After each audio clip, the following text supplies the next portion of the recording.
আমার চ্যানেলে সবাইকে স্বাগতম। আজকে এই যে সন্ধ্যা রান্না বান্না নিয়ে চলে এসেছি। এই যে বিকেলে একটু বসে পড়েছি যে সবজি নিয়ে। আজকে সন্ধ্যাবেলা রান্না করবো এই সোয়াবিন তরকারি। এই যে আলুটা কেটে নেব, নিয়ে আপনাদের সোয়াবিনের তরকারি রান্নাটা দেখাচ্ছি। এই দেখুন বন্ধুরা, বিকেলের পরিবেশটা দেখুন। এই যে এই দেখুন, এই দেখুন বিকেলের পরিবেশটা আপনাদেরকে দেখাচ্ছি। চলো এবারে সবজিগুলো কেটে নিয়ে সব কেটে কুটে নিয়ে চলে এসেছি। এবারে কড়াইটা বসে আলুটা ভেজে নেব।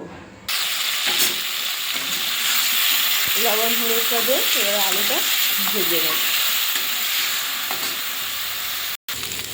আলুটা ভেজে নিয়েছি, এবারে তুলে নিয়ে কড়াইতে একটু জল দিয়ে দেবো।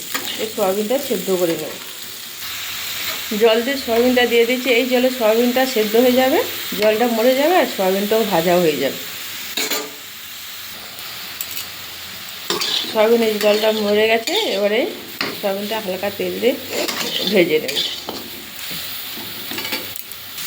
সয়াবিনটা ভেজে নিয়েছি, এবারে নামিয়ে নিয়ে একদম কম মশলা, এই যে কাঁচা লঙ্কা, একটু টমেটো, আর এখানে পেঁয়াজ আর 5 ফোড়ন, একটু জিরে ধনে গুঁড়ো, আর কিছু মশলা দেবো না। একদম কম মশলা রান্না করব। কড়াইতে তেল দিয়ে দিয়েছি, দিয়ে দেবো 5 ফোড়ন, পেঁয়াজ, কাঁচা লঙ্কা দিয়ে ভেজে নেব। ভাজা হয়ে গেছে, ভেজে রাখা সয়াবিন আর আলুটা দিয়ে দেবো। পড়তে বেশি দিয়ে দিয়েছি যে টমাটো, জিরে ধনে গুঁড়ো আর এই যে হলুদ। এবার একটু ভালো করে নাড়াচাড়া করে জল দিয়ে দেবো। নাড়াচাড়া যে করে নিয়েছি, এবারে জল দিয়ে দেবো। জল দিয়ে দিয়েছি। এবারে তরকারিটা, সয়াবিন তরকারিটা হয়ে যাচ্ছে।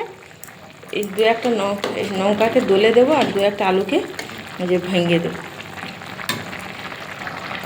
এইভাবে করে নিয়েছি, এবারে নামিয়ে নিয়ে দেখাচ্ছি। দেখুন বন্ধুরা, ওইদিকে রান্না করতে করতে আমি সন্ধ্যাটাও সেরে নিয়েছি। ছেলেকে নিয়ে একটু পড়তে বসবো, সন্ধ্যা হয়ে গেছে।